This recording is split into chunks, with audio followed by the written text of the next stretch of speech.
on the screen here. And I'd like to talk about supply and demand and the TCA. But related to that, just a quick note. The last two speakers talked about what they hope a toll road would do.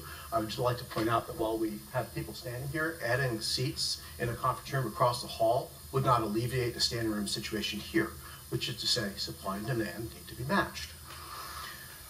So this photo is of La Plata at the intersection with Camino del Rio in San Clemente.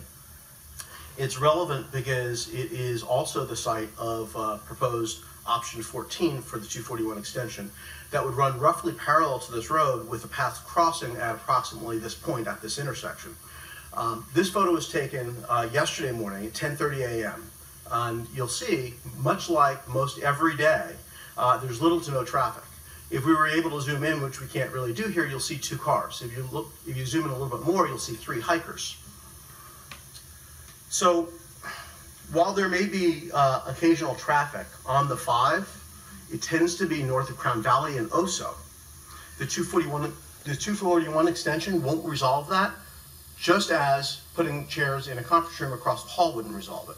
If it would, then we would see traffic on La Plata, which is already built and runs roughly parallel to the proposed Route 14.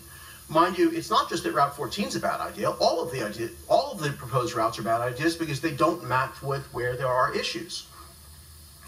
So, in addition, note that this road, La Plata, rests in what used to be a canyon. When you look at that road, what you're actually seeing in terms of the environmental impact, it's not the 105 feet that, if the 241 extension went through, it's not the 105 feet at the peak. It's the capping of hills and the filling of valleys as it took for La Plata. And so think about that environmental impact as well as the impact on homes and schools. Nice to